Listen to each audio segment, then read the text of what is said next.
বিকেলে নাহিদ, আব্দুর রহমান, দা কি রে, পূজার বন্ধ তো দিল। আজকে সন্ধ্যা থেকে আমাদের পূজার অনুষ্ঠান শুরু হবে, অনেক মজা করব। কিন্তু স্কুল বন্ধ হলো তো তোদের দেখা পাবো না, তাই মনটা খারাপ রে। আরে প্রদীপ, মন খারাপের কি আছে? মাত্র কয়টা দিনে তো। হ্যাঁ নাহিদ তো ঠিকই বলছে, এক সপ্তাহ পরে তো আবার দেখা হবেই। আচ্ছা, একটা কাজ করলে কেমন হয়? পূজাতে তোদের দাওয়াত রইলো, তোরা আমাদের বাড়িতে চলে আসিস, তোদেরকে নিয়ে অনেক মজা করব। আচ্ছা তাই হবে, আমরাও যাবো তোদের পুজোতে, কি বলিস নাহিদ? আমি যেতে পারি কিনা শিউর না রে, আমার বড় ভাই মনে হয় না যেতে দিবে। আরে দিবে না কেন, তোরা তো পূজা করবি না, শুধু দেখবি। আরে দিবে দিবে, না দিলে তুই চুরি করে চলে আসিস, আমি রাস্তার মোড়ে তোর জন্য অপেক্ষা করব। আচ্ছা ঠিক আছে, তুই আমার জন্য অপেক্ষা করিস, আমি সহমত চলে আসবো।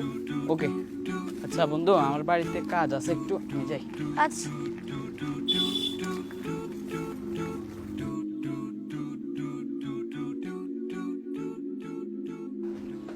নাহিদ, এত তাড়াহুড়ো করে কোথায় যাও?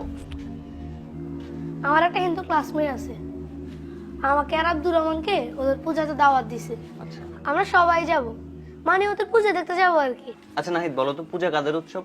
হিন্দুদের হিন্দুদের। মুসলমানদের উৎসব কি কি? ঈদুল ফিতর আর ঈদুল আজহা। তোমার হিন্দু বন্ধু কি কখনো আমাদের ঈদুল আজহা আসছিল? না। তাহলে তুমি কেন তাদের উৎসবে যাবা?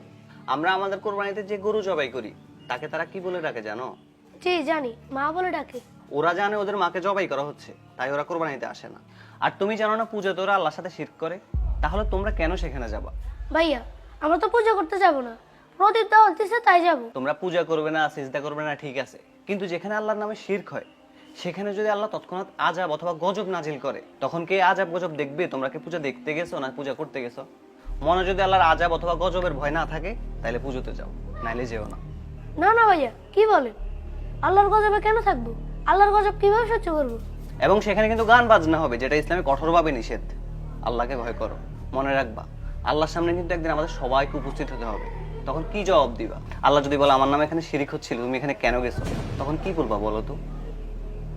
আচ্ছা ঠিক আছে ভাইয়া, আমি যাব না। আচ্ছা ঠিক আছে, যখন ঘরে যাও। আচ্ছা।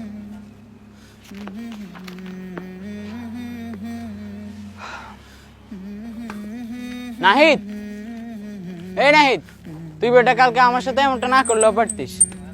তুই আমাকে এতক্ষণ পর্যন্ত দাঁড় করায় রাখছস, আমি সন্ধ্যা পর্যন্ত তোর জন্য অপেক্ষা করছি।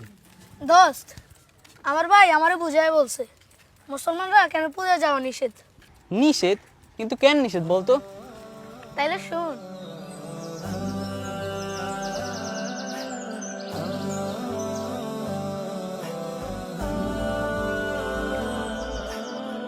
নাহিদ, আব্দুর রহমান, দাঁড়া। কি রে, তোরকে এত করে বললাম পূজা আসতে, তোরা আসলি না কেন? প্রদীপ, সরি রে, আমাদের নিষেধ ছিল। কিসের নিষেধ? কে নিষেধ করছে? আমি আরো তোদের জন্য সন্দেশ, বিভিন্ন রকমের ফল, প্রসাদ রাখছিলাম, তোরা আসবি, মজা করব, কিন্তু তোরা আসলি না। এটা হইলো? তা বল, কে মানা করছে আসতে না? আমাদের ধর্মে নিষেধ আছে রে। আমরা যেমন কোরবানি দিয়ে তোদের ধর্মের গুরুত্বপূর্ণ একটা পশুকে জবাই করি, এই জন্য তোরা আমাদের উৎসবে আসিস না। আর তোরাও তোদের পূজায় আমাদের প্রতিপালক আল্লাহর সাথে শিরিক করিস, এই জন্য তোদের পূজায় আমাদের যাওয়া নিষেধ। শিরিক? শিরিক আবার কি? আল্লাহর সাথে কাউকে মিলানোই হচ্ছে শিরিক। যেমন আল্লাহ ছাড়া অন্য কারো নিকট দোয়া করা, অন্য কারো নামে কোরবানি করা, মানত করা, এগুলোই শিরিক। আমরা তো আল্লাহর কাছে প্রার্থনাও করি না, আল্লাহর নামে কোরবানিও দিই না। তার মানে কি তোরা আমাদের ধর্মকে হিংসা করিস? আরে না না, হিংসা করবো কেন?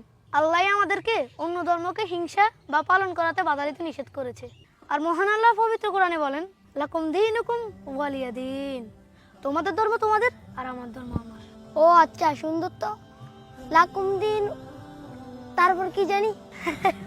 লাকুম দীনুকুম ওয়ালিয়া দিন।